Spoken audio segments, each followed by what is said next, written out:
Master your emotions. Why is it that emotions are so complicated? Moreover, how can it be that they are so often so counterproductive? Put otherwise, why is it that sometimes emotions can be so overwhelming that it becomes almost impossible to control them? Have you ever asked yourself that? Have you ever wondered how do emotions get the best of you? If so, then you'll like Master Your Emotions, a best-selling primer on emotional intelligence and self-control. In the words of its author, French blogger Thibaut Muris, this book is the how-to manual your parents should have given you at birth. It's the instruction guide you should have received at school. But, then again, it's never too late to learn how to prevail over your fears and limitations and become the type of person you really want to be. So, get ready to understand what emotions are and how they impact your life, and prepare to learn how to overcome the most cripplingly negative among them. Your brain and your happiness. On August 3, 2005, a 28-year-old Korean industrial boiler repairman by the name of Lee Sung-seop died after playing the video game StarCraft for 58 hours straight with very little food or water and no sleep. The subsequent investigation revealed that the cause of death was heart failure induced by exhaustion and dehydration. Seemingly an exception, Mr. Seop's death was just an extreme case of the most ignored and rampant disease of our times, dopamine addiction with symptoms of happiness. Today's society is selling a version of happiness that can make us unhappy, writes Muris. We've become addicted to dopamine largely because of marketers who have found effective ways to exploit our brains. We receive multiple shots of dopamine throughout the day and we love it. But is it the same thing as happiness? Of course not. Even though our bodies and brains aren't designed to detect it easily, there's actually a big difference between happiness and pleasure. Given permission to self-stimulate their pleasure centers, people tend to do it an excessive number of times, an average of 40 per minute. Just like Mr. Seop, they seem to prefer such stimulation over food and sleep, even refusing to eat when hungry. Why? Simply put, because our ancestors evolved in an environment wherein pleasure was a scarcity. If it's likely you might be eaten by a wild animal tomorrow, you don't pass on the chance of experiencing a little pleasure today, however brief. Fortunately, unlike our ancestors, we're not facing death every day. Unfortunately, our survival mechanism hasn't changed much. Our brain's primary job is not to make us happy, but to ensure our survival. That's why, as a rule, it gives significantly more weight to negative events than to positive ones. As often as it prefers short-term pleasure over long-term happiness, it prefers to delve on the one rotten tooth over the 31 that work just fine. It makes sense, after all. All it takes is one single moment of distraction for the gazelle to get eaten by a lion. That's why it makes more sense to be constantly anxious and watchful of predators than to relax and enjoy your time around. This ancient reflex is what makes us unhappy today. In any case, you can't be happy while being anxious. To relieve our anxiety, we crave dopamine spurts. And then, we get addicted to them. Searching for happiness, we find misery. It's all about the ego. Our brain doesn't affect our emotions in a direct manner only. In fact, one might even argue that it plays a much more important role in shaping the way we feel by way of proxy, through our ego, the self-identity we've constructed for us. But how do we do it? How do we construct our ego? Simply put, by way of giving some kind of meaning to the events that occur to us. In themselves, events have no meaning at all. It is us who give them value through interpretation. We decide what is important to us, and by doing so we make it a part of our identity. Of course, such attachments have consequences. For example, if you identify strongly with your religious beliefs, you may become offended when someone criticizes the Bible, the Quran, or the Upanishads. Just think about how strange that is. Even though your ego has no concrete reality of its own, it's so powerful that it can make you feel actual emotions. This wouldn't have been a problem if your ego was benevolent and working to your benefit. The problem, however, is that it's just like your brain, not built for happiness, but for survival. Even worse, your ego is a restless and never satisfied go-getter. It always wants more fame, more recognition, more stuff. In this pursuit for more, the ego tends to confuse existence with possession, practically equating two very dissimilar verbs, having and being. But, then again, the very existence of your ego depends on you choosing to attach great meaning to some events and experiences. Do the opposite, and your ego will disappear. And that's one of the greatest things about being a human. We can pretty much choose the reality we want to live in. Lions and gazelles cannot do that. It's practically impossible for a lion to become a vegan overnight or for a gazelle to wake up as a vicious predator. That's because their stories are engraved in their hearts and minds through their all-powerful instincts. Humans, fortunately, can rewrite their stories just by reinterpreting the events that occur to them in a different way. Most of your emotions are based on your personal story and the way you perceive the world, writes Murris. However, as you replace your current story with a more empowering one, while, at the same time, letting go of your excessive attachment to things, people, or ideas, you will be able to experience more positive emotions. What impacts your emotions?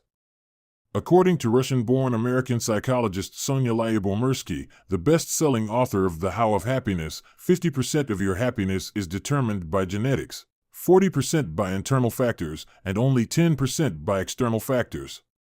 So, even though about half of what you feel is related to your biology and the survival mechanisms engraved in your brain, most of the other half is the result of how you interpret thoughts and events.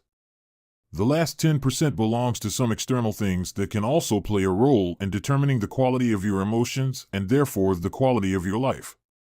Here are a few of them: your sleep patterns. Sleep deprivation reduces an individual's ability to enjoy positive experiences. So, if you want to have control over your emotions, make sure to get high-quality sleep.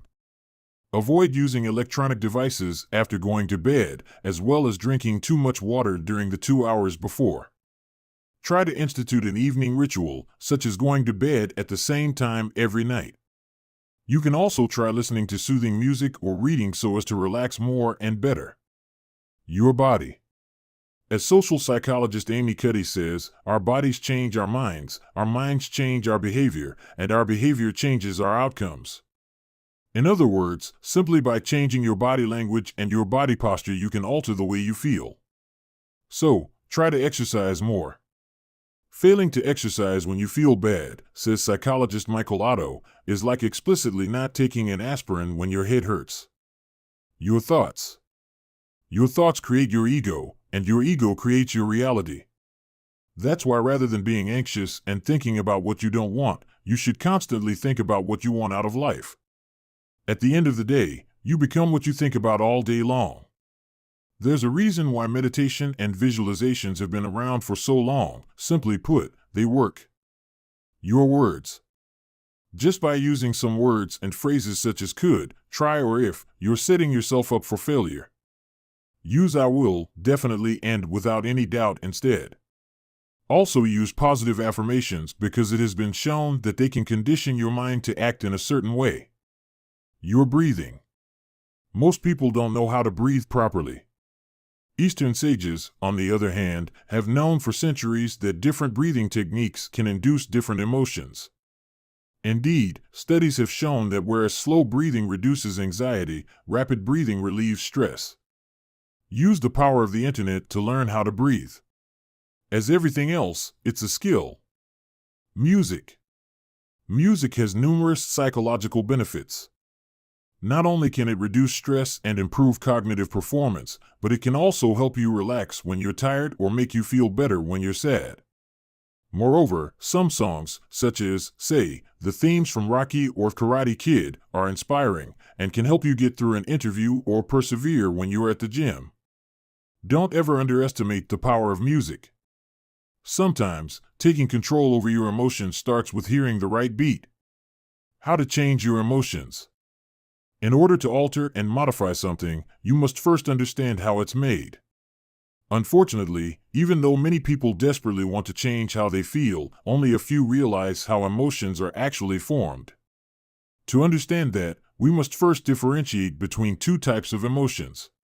The first type are externally triggered spontaneous emotions, such as instinctive fear when you see a bear, or the butterflies in your stomach when you see your crush. These are the emotions that keep us alive and going. They are there because of the survival mechanisms inside your brain. You will never have power over them. The opposite is true about the second type of emotions, the ones you create in your mind by identifying with your thoughts. These are the emotions you need to understand better, because, fortunately, they are also the ones you can change. In essence, their formation can be summed up in a simple formula: interpretation plus identification plus repetition equals strong emotion. Let's explore each of the three components in depth. Interpretation.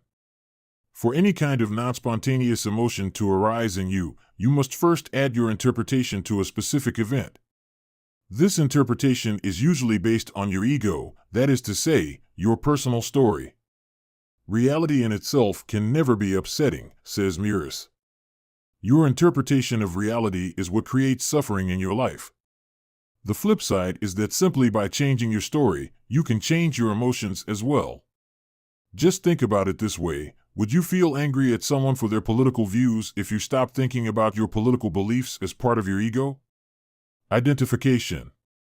Unless you give an emotion your attention, it won't persist. The more attention you give it, the more powerful it becomes. The opposite is also true. In fact, the reason why meditation and mindfulness lead to calm and peace is that they teach people to disengage from their emotions. That is, indeed, the best way to control them. So, the next time you're sad, just remember that you aren't really sad, because sadness is temporary, and you will outlast it definitely. Your identity is your only permanent fixture. Your emotions, on the other hand, merely come and go, just like the clouds in the sky. You aren't a cloud. You are the sun hidden behind them.